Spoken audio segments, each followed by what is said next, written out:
नमस्कार, मैं हूं मुस्कान सैनी और आप देख रहे हैं राजस्थान बुलेटिन। आइए नजर डालते हैं राजस्थान की आज की बड़ी और अहम खबरों पर। पाली के रोहट में ग्रामीण राहत शिविर का ग्रामीणों ने बहिष्कार कर दिया।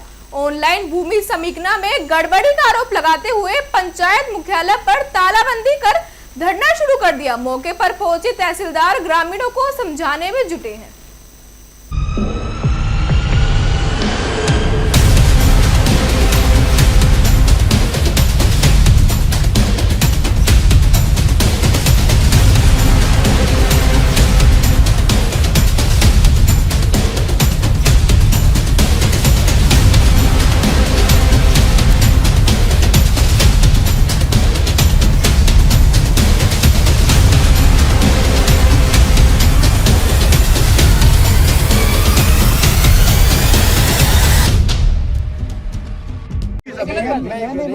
बिगड़ी हुई तो प्रोसीजर बताओ ना आप ही। आप अगर ज्यादा जानकार आप बता दो मेरे को, कैसे कर सकते हैं। मैं ये कह रहा हूँ एक मिनट कि अब जिस आदमी को आप जो उन लोगों को बता रहे हो कि आज आदेश हो जाते हमें तब तो हम उठेंगे, नहीं तो नहीं उठेंगे। आप बताओ कौन से आदेश में आदेश जारी कर सकते हैं, किस धारा से?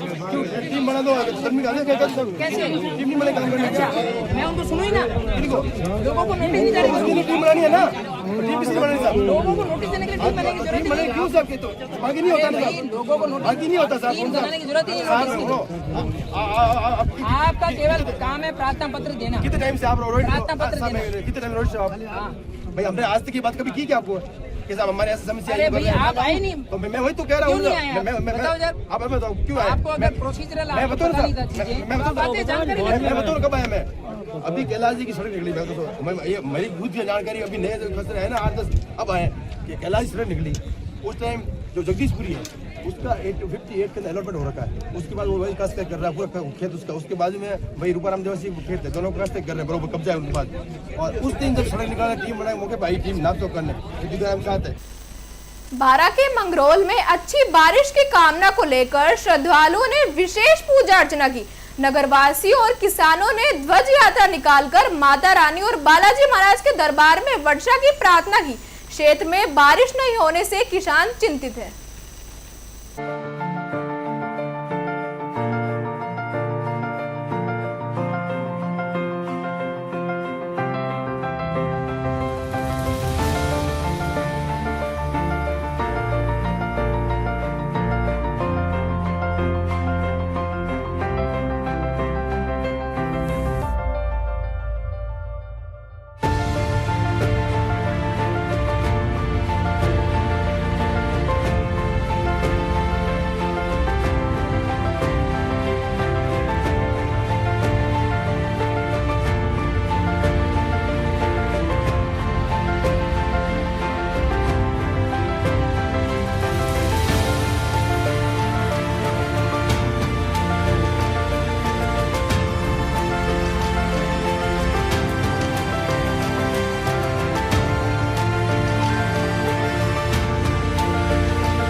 पाली के सोजत में समाज सेवी डॉक्टर वीना गुप्ता ने वृक्षारोपण कर पर्यावरण संरक्षण का संदेश दिया। साथ ही जरूरतमंद विद्यार्थियों को कॉपी, पेन और पेंसिल वितरित की। उन्होंने लोगों से हर घर एक पौधा लगाने की अपील भी की।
जोधपुर एयरपोर्ट के नए टर्मिनल से नियमित उड़ानों का संचालन शुरू हो गया है। केंद्रीय मंत्री गजेंद्र सिंह शेखावत ने पहली यात्रा को रवाना कर शुभारंभ किया।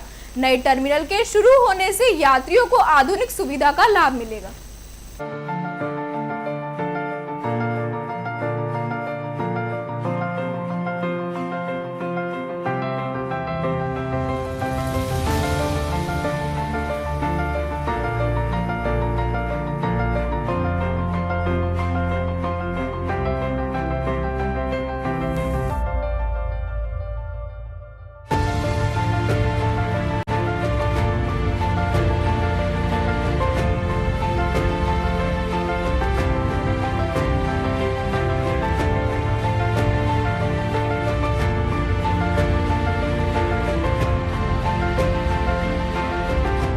कल अभी कुछ दिन पहले आप सब साथियों ने जब राजस्थान के पूर्व मुख्यमंत्री जी यहाँ खड़े होकर के चर्चा कर रहे थे तो वो प्रश्न कर रहे थे कि 12 साल में सांसद ने क्या काम किया वो उनको दिख नहीं रहा। हालांकि जिनको अपनी पार्टी के नेताओं के काम में नहीं दिखते उनको वो नाकारा लगते हैं, निकम्मे लगते हैं, उस पर मुझे टिप्पणी करने की आवश्यकता नहीं थी। लेकिन कल जब मैं आज सुबह के इस कार्यक्रम पर यहाँ आने के बारे में मन में विचार कर रहा था तो मेरे मन में आया कि अब कितनी बड़ी समस्या जो है माननीय मुख्यमंत्री जी, पूर्व मुख्यमंत्री जी अशोक गहलोत साहब की हो गई है। अब जब वो हवाई जहाज से आएंगे, अभी एयरपोर्ट आ जाएगा, उनको दिखेगा सांसद ने कितना काम किया, ये उनको नज़र आ जाएगा, उनके लिए बड़ी चुनौती हो जाएगी। जब वो वहाँ जोधपुर में रेल से बैठ करके आएंगे कभी कभी, तब उनको नया रेलवे स्टेशन दिखने लगेगा, वो भी उनके लिए एक संकट हो जाएगा।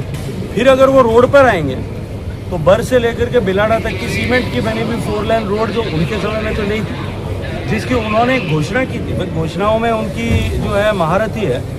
उन्होंने घोषणा की थी, सीपी जोशी जी जब रोड सरफेस ट्रांसपोर्ट मिनिस्टर थे उनके साथ में खड़े होकर के कहा हम इस रोड को बनाएंगे, बनी नहीं थी, वो बनी हुई उनको दिखेगी।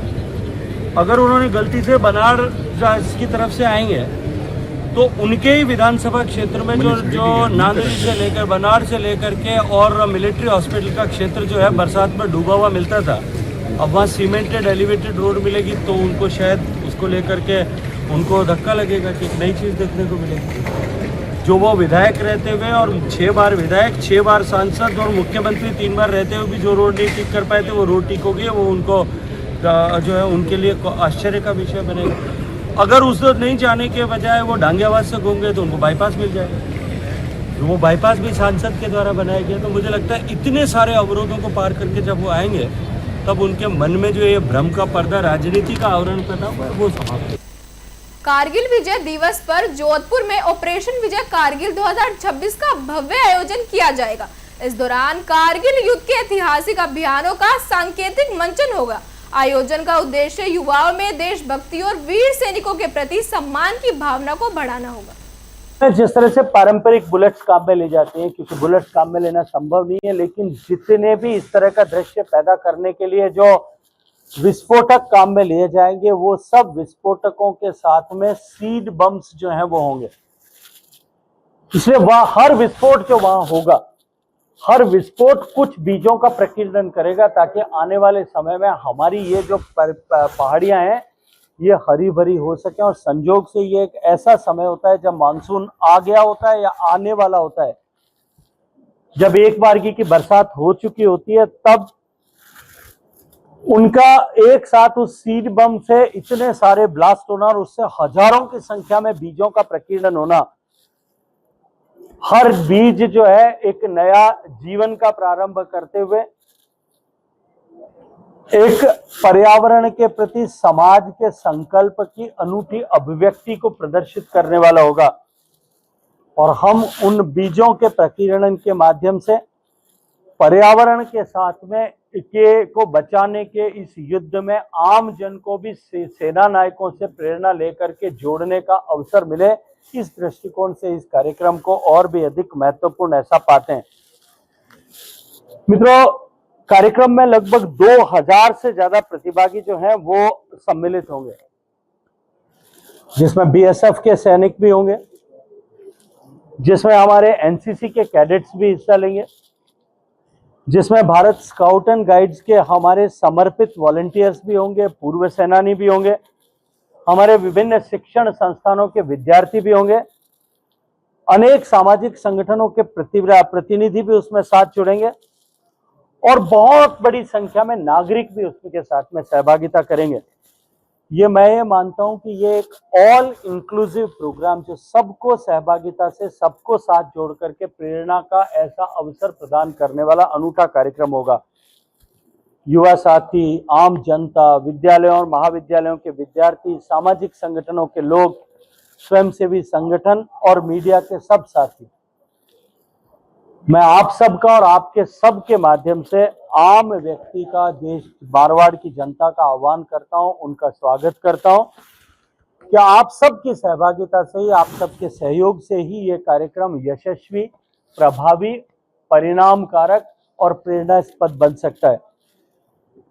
राष्ट्र निर्माण में हम सब की भूमिका केवल समाचार देने तक या एक लोकतंत्र के एक स्थायी चौथे स्तंभ तक न रहे, अपितु हम भी चेंज मेकर बने, हम भी परिवर्तन के वाहक बने।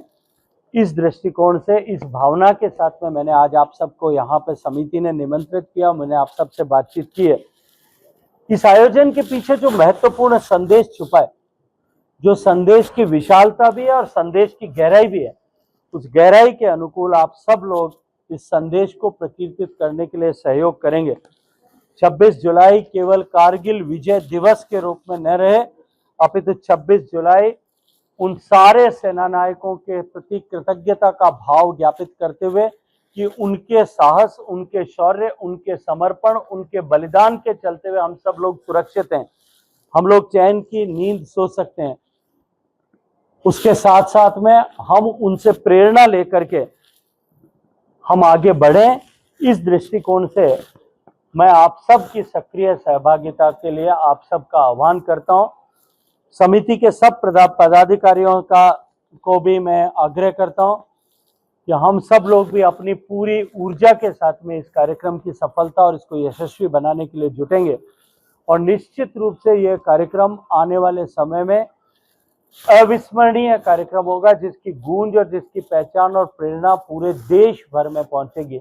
आप सबको बहुत सारी शुभकामनाएं। और ब्यावर के राष्ट्रीय राजमार्ग पर ट्रोले की टक्कर से ट्रैक्टर में आग लग गई। पुलिस और दमकल विभाग की तत्परता से आग पर समय रहते काबू पा लिया गया।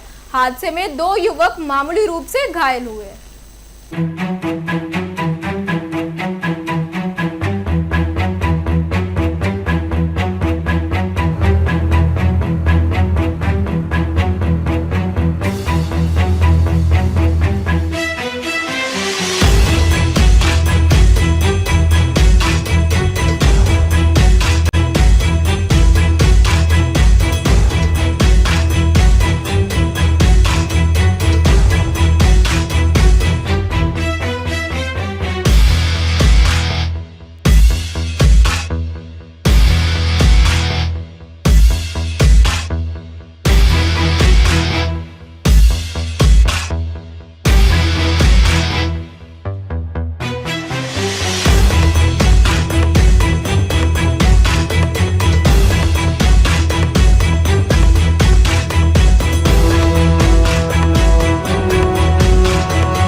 पाली के सुरैया गांव में विद्यालय के प्रधानाचार्य के ताबदले का छात्रों और ग्रामीणों ने विरोध किया। घंटों तक धरना प्रदर्शन कर प्रशासन के खिलाफ नारेबाजी की गई। प्रदर्शनकारियों ने प्रधानाचार्य का ताबदला रद्द कर उन्हें यथावत रखने की मांग की है।